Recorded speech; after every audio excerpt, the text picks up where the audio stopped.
கிறிஸ்துவுக்குள் பிரியமானவர்களே, ஆண்டவர் இயேசு கிறிஸ்துவின் நாமத்தினாலே உங்களை வாழ்த்துகிறேன்.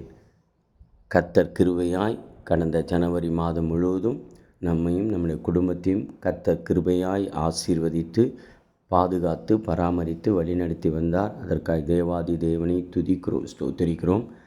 இந்த பிப்ரவரி மாதத்தை புதிய மாதத்தை காண கர்த்தர் கிருபை செய்திருக்கிறார். அதற்காக தேவனுக்கு நாம் நன்றி செலுத்துவோம். கர்த்தர் கிருபையாய் இந்த பிப்ரவரி மாதத்தில் கர்த்தர் நமக்கு கொடுத்திருக்கிற வாக்கு தத்துவம் சங்கீதம் 128 1வது வசனம்.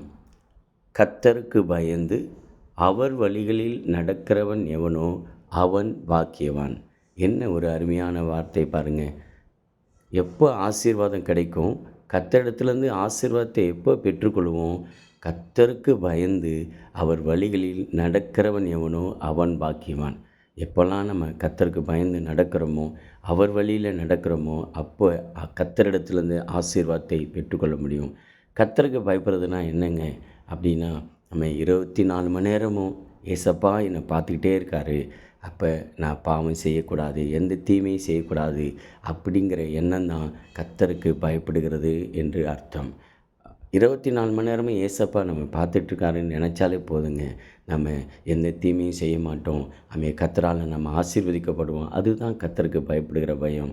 அப்போ கர்த்தருக்கு பயந்து நடப்போம், ஆண்டவரிடத்திலிருந்து ஆசீர்வாதத்தை பெற்றுக்கொள்வோம். கர்த்தர் தாமே உங்களை ஆசீர்வதிப்பாராக. உங்களுக்காக நான் ஜெபிக்கிறேன். எங்களை நேசிக்கிற நல்ல ஆண்டவரே, நன்றியோடு துதிக்கிறோம், ஸ்தோத்திரிக்கிறோம் சுவாமி. கர்த்தர் கிருபையாக இந்த புதிய மாதத்தை தந்தி ஸ்தோத்திரம். கொடுத்த வாக்கு தத்தத்துக்காய் ஸ்தோத்திரம். கர்த்தருக்கு பயந்து அவர் வழியில் நடக்கிறவன் எவனோ அவன் பாக்கியவான். ஆண்டவரே ஸ்தோத்திரம்ப்பா. நாங்கள் ஆண்டவரே இந்த மாதம் முழுவதும் ஆண்டவரை உமக்கு பயந்து நடந்து ஆசீர்வாதத்தை பெற்றுக்கொள்ள கிருபை தாங்க. இந்த வார்த்தையை கேட்குற ஒவ்வொருவரும் ஆண்டவரே கர்த்தருக்கு பயப்படுகிற இருதயத்தை கர்த்தர் தருவீராக. கர்த்தர் உதவி செய்வீராக. கர்த்தருக்கு பயந்து நடந்து ஆசீர்வாதங்களை பெற்றுக்கொண்டு உமக்கு சாட்சியாக வாழ கர்த்தர் உதவி செய்யுங்க. கர்த்தர் அப்படி செய்ய போகிற அன்புக்காய் ஸ்தோத்திரம். இயேசு கிறிஸ்து நாமத்தில் ஜெபிக்கிறவங்க நல்ல பிதாவே.